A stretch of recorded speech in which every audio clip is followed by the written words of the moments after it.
I recently posted a sticker on my Facebook page that felt like a personal call to speak up. I'm going to try to put the sticker up, but it reads as follows. I don't hate white people. I hate the system of white supremacy that gives them asymmetrical power and unmerited privilege. I don't hate cops. I hate the pattern of police brutality that systematically harasses and kills black people and other people of color with impunity. I don't hate soldiers. I hate the horror of war that terrorizes the most politically and economically vulnerable among us. I don't hate rich people. I hate the system of capitalism that creates an elite 1% at the expense of the rest of us. It is precisely because of my love for humanity that I get enraged at systems that prevent people from flourishing and being free. It's frustrating to see my righteous anger at unjust systems interpreted as hatred for individuals, but it's more frustrating to see the oppressed suffer while those maladjusted to injustice remain silent.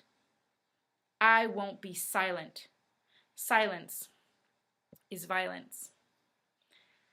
This sticker was actually made by a friend of mine, but when I posted it to my page, I didn't know that. His name is Niall Four. We went to seminary together.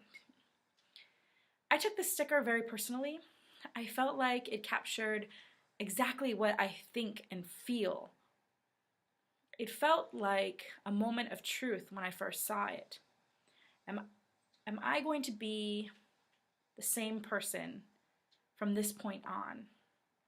It felt like I needed to speak up. It felt like a call to speak up. For those who know me, hearing me say that I need to talk more may be ironic. Touché, I have no problem sharing my politics, and I will even share my scholarship and my ideas. But there's a side of me that's been silent. There's a side of me that's been mute. And it's my artistic, my spiritual, my art force, my activist, that side of me. And I think it's been silent probably because of my identity as an academic. I don't know if it's because of the stigma of being an activist in the social sciences. It could also be that I'm afraid somehow my poetry can hurt my career. I don't know. But I'm resolving to move past whatever it is that has been holding me back from sharing my poetry, from speaking up. And so the first poem I'm going to share with you is called Processing My Past. I chose this poem as a nod to Niall because I wrote it back when I was in seminary. It's dated October 26, 2010. But it also seems appropriate to begin the new year with a poem called Processing My Past. So I hope you enjoy it.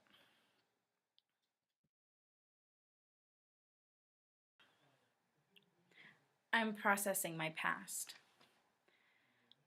A little girl jumping in and out of the automatic belt of the automatic door at the supermarket. A white woman said, "Stupid Mexicans."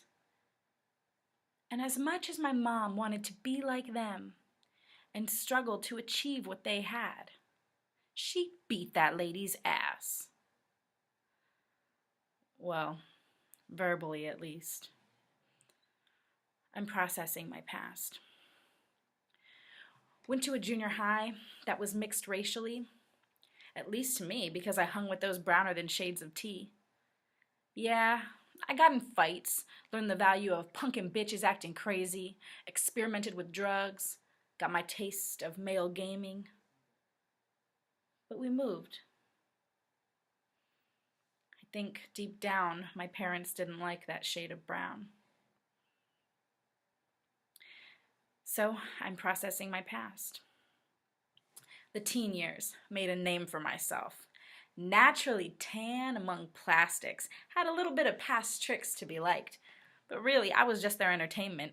Their ghetto superstar without a car, but had this crazy story compared to their sheltered glory. Walked on campus to find that no matter how hard I danced, "Fuck Beaners" was written where my kin once sat. Well, fuck that. I'm processing my past. Ended up in the South. Please don't ask how. Oblivious to how my race gave some guy street credit. Somehow him rolling with the brown in that hick town made him look urban and cool. But the moment I decided to be more than a trophy race, to use what's on this gold-brown face, I spoke for the cause of my own, against injustice and inequality, because somehow back then I knew. I felt it. I experienced it. That something was seriously wrong with a Christianity that didn't really want to help people. But I was put in my place. To my white fundamentalist friends, I was a disgrace. But they dismissed my thoughts easily. After all, I was merely a baby in Christ. Well, this infant knew that there was something wrong and that there is still something wrong. But back then, I ate it. I ate this big, juicy plate of shit they served me on how to hate my people, my culture, my mind, and myself. There's the impressive power of indoctrination. Somehow you learn to hate yourself. I ate it. And I smiled. And I danced for them. And I loved to dance. But I didn't love this dance. I'm processing my past. Back in LA, can sort of breathe. At least people look like me. Well, on the lower end of my faith community, there was no hope for excelling. Wasn't a tall, white, heterosexual male. Wasn't one of the tall, white, heterosexual male's kids or grandkids neither. Nepotism at its best. Frustrated in a dualistic religion, souls are more important than bodies, spiritual is more important than temporal, discipline and holiness are more important than grace, men are better than women, Republicans are better than Democrats, white is better than black and brown and red and yellow and everything that's not white.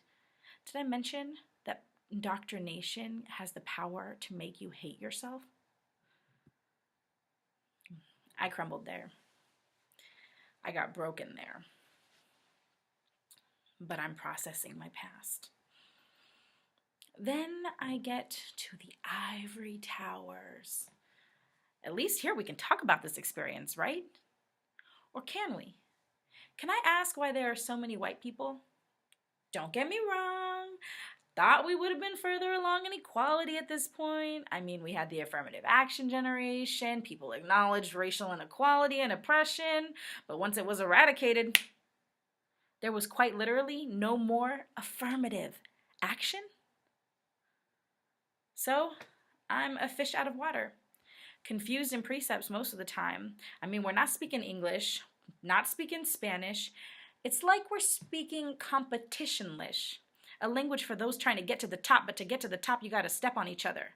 Why the hell can't we do it together? Whatever. Sometimes I have a hard time finding the words. When I speak, I'm misunderstood. Is there something in my culture, like a narrative tradition, that can explain this learning gap? In fact, I look back and I remember feeling dumb. Sometimes I feel really dumb now. As a student, I taught myself to learn the way my teachers taught. The way my white teachers taught. I'm learning to learn again. But my parents are so proud. Little regard for the experience of being a fish out of water. Probably because that's how they lived their whole lives. But I'm processing my past. I push on because despite the fact that my family bought into all of this crap, I hear their cry. I hear the cry of my mother that her child is not stupid, that she can do it, that she is beautiful in this blonde Barbie world. That she's strong and capable, that her daughter can do what she could not do, that she should have the things that she never had, spare no expense. Her daughters will have the best. I hear the cry of my father, that equal opportunity was a lie, but we still try. That all it takes is good old hard work is a myth. In fact, it's chicken shit because he was the hardest worker and he'd been checkmated. I hear his cry of resistance because they're still spraying pesticides on our people in the fields. Only now it's more subtle. Only now they say, no, we're not. I hear the cry of abuelita. In between novelas and the news, laughs and angers, whose protests are in front of the television, in the kitchen, and living in Little Mexico and Large LA, told they weren't allowed to eat here. No dogs allowed. But behind those eyes, a lady that can hold her drink. I hear the cry of my tío. Uneducated, ex-cholo, just another bozo to everybody else, but a hero to myself. Who would have known that you didn't stand a chance at the judge's first glance of your brown skin, tats, and size? Equality a lie. To prison for a time. Only to get shot 9 times, yet you survived. I hear your cry for justice. And I hear the cry of my sisters, mis hermanas, that we have to do this for Mami and Papi, that failure is not an option. I feel their tension of being in between, able to function in the hood and in the suburbs, but never fully ourselves in either one. We forfeit some of ourselves, some of our cultures, some of our values, our land, but we do not forfeit the best of ourselves. Frankly, I just wish we could learn to organize and express ourselves.